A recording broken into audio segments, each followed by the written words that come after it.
আসসালামু আলাইকুম রহমতুল্লাহ বরকাতু। মাত্র ঘরে এসে ঢুকলাম।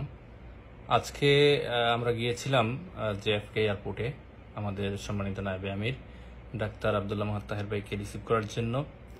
তো সেখানে যাওয়ার পর আমরা আজকে দুপুর 12টার দিকে আমরা গিয়েছিলাম এখানে। তো যাওয়ার পরে আমরা এক সময় বেলা 3টার দিকে আমাদেরকে বলা হলো যে ওনারা ভিআইপি প্রোটোকলে ওনারা চলে গেছেন। তো আমরা সবাই চলে আসছি। হঠাৎ 15 মিনিট পরে আবার ফোন আসলো যে না, ওনারা সবাই একসাথে বের হবেন রেগুলার লাইন দিয়ে। ডাক্তার আব্দুল মাহাত তাহের ভাই, মির্জা ফখরুল ইসলাম আলমগীর সাহেব এবং আক্তার হোসেন এবং তাসিম যারা ওরা বের হবে।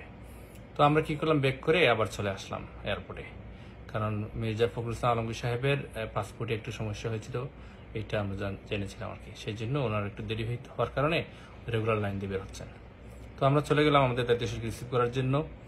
তো একটা সময় পরে ওনারা বের হয়ে আসছেন সবাই। তো সবাই বের হওয়ার পরে আমরা সামনে এগোচ্ছিলাম। তো এক সময় আমিও সামনে ছিলাম।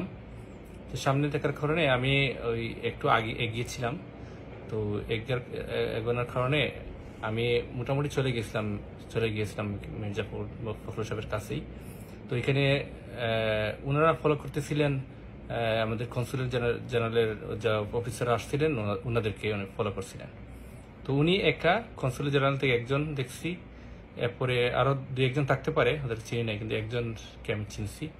কিন্তু ওইখানে বিএনপির কোনো লোক ছিল না, এনসিপির কোনো লোক ছিল না। তো আমরা মনে করছিলাম যে আমাদের তাহের ভাই ওইদিকে আসবেন, কিন্তু ওইখানে একটা রেড লাইট পড়ার কারণে ওনারা একটু ওইদিকে পিছনে পড়ে গেছিলেন। পিছনে পড়ে যাওয়ার কারণে ওই গ্রুপটা এগিয়ে গেছে, আর আমরা ওই গ্রুপের সাথে চলে আসছিলাম। আমরা এখানে বুঝি নেই যে এখানে ওনারা মানে রেড লাইটের কারণে রাস্তা পার হতে পারছেন না। তো আমরা যখন সামনে এগোনোর পরে দেখি পিছন থেকে আর কেউ আসতেছে না। কিন্তু এটিকে এই মুহূর্তে ওই আমাদের যারা আজকের এই সমস্যাটা শুরু করছিল, এই আওয়ামী লীগের যারা কুচক্রী মহল যাদেরকে বলা হয়, যারা শুরু করছিল, ওরা মির্জা ফখরুল সাহেবকে গালাগালি করতেছিল, এরপর আক্তারকে গালাগালি করতেছে, এরপরে পায়ে লাথি মারতেছে, অনেক কিছু করতেছিল। তাসিম জারাকে ওরা ধাক্কাধাক্কি করছিল হালকা হালকা, বেশি করে নাই প্রথম অবস্থায়।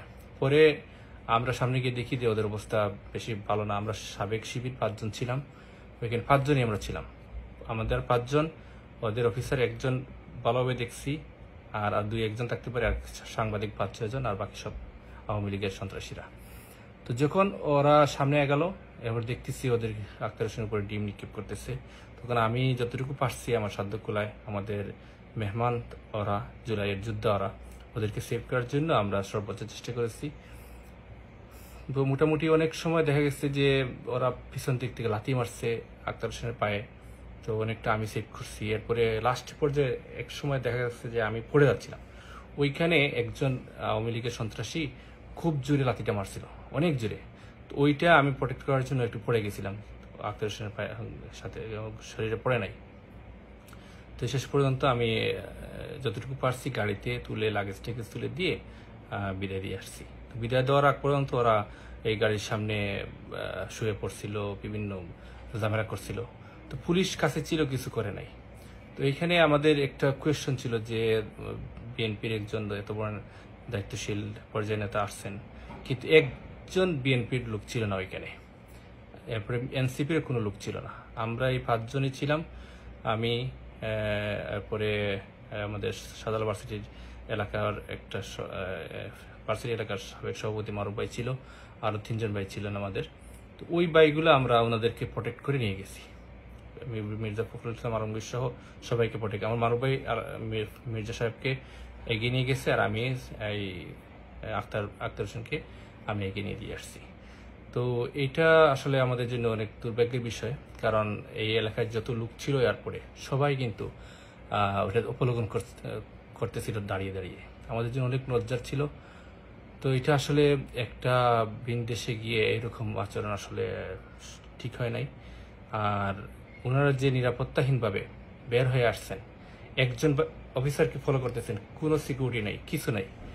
তো এটাও ওনাদের আসলে ঠিক হয় না। কিন্তু আমাদের সংগঠনের যারা বাইরা ছিল সবাই আমাদের তাহার ভাইকে নিয়ে ওনারা বের হয়ে গেছে, কিন্তু আমরা ওইখানে ওনাদেরকে দেখে আমরা আসলে ইয়ে করতে পারি নাই, যে ওনাদেরকে এরকম রেখে আমরা যেতে পারি নাই। আমরা তাহার ভাইয়ের সাথেই ছিলাম, কিন্তু ওদের এই অবস্থা দেখে আমি ছিলাম আক্তার সাহেবের সাথে, আর ওনারা ছিল আমার ভাই ছিল ইয়ের সাথে, মির্জা ফখরুল সাহেবের সাথে। তো আমরা যতটুকু পারছি আমাদের সাধ্য মতো আমরা হেল্প করছি। তো এজন্য আমরা বলবো যে আসলে আমাদের এই বাংলাদেশপন্থী যারা আছে তাদের জন্য আমরা যতটুকু পারছি আমরা সম্মানের সহিত আমরা তুলে ধরার চেষ্টা করছি। যদি এখানে আমরাও না থাকতাম তাহলে পরিস্থিতিটা কি হইতো এটা আসলে আমরা হিসাব মেলাতে পারতাম না। তো আমরা বলবো যে সতর্ক থাকার জন্য, যেন কোনো একটা রাষ্ট্রীয় সফর হোক আর যেভাবে হোক, যেন সবাই যেন যে দলের আছে আমরা যেন সবাই সংঘবদ্ধভাবে তাদেরকে আমরা রিসিভ করি, এবং আমরা যে এই কুচক্রি মহল যারা আছে, যে দেশের মাটিতেও কুচক্রি কাজ করে আসছে, বিদেশে এসে করতেছে, তো তাদেরকে জন্য আমরা প্রত্যাখ্যান করি, তাদেরকে আমরা ঘৃণা করি। এরকম আমরা তো কোনোদিন আওয়ামী লীগের লোক আসছিল এয়ারপোর্টে, আমরা কোনোদিন এরকম যাই নাই, এরকম ব্যবহার করি নাই। ওরা কেন করবে? ওদের এই সম্মান ইজ্জত নাই আসলে, সেই জন্য এরা করে। তো আমাদের এই ঘটনা থেকে অনেক শিক্ষা আছে, যার যেটা শিক্ষা নেওয়ার সেটা যেন ওনারা নিতে পারে। তাই আহ্বান জানাচ্ছি। আর সবাইকে মোবারকবাদ। অনেকে আমাকে মোবারকবাদ জানিয়েছেন আমি এখানে থাকার কারণে, অথবা একটু সবার উপকার হয়েছে। তো জাযাকাল্লাহ।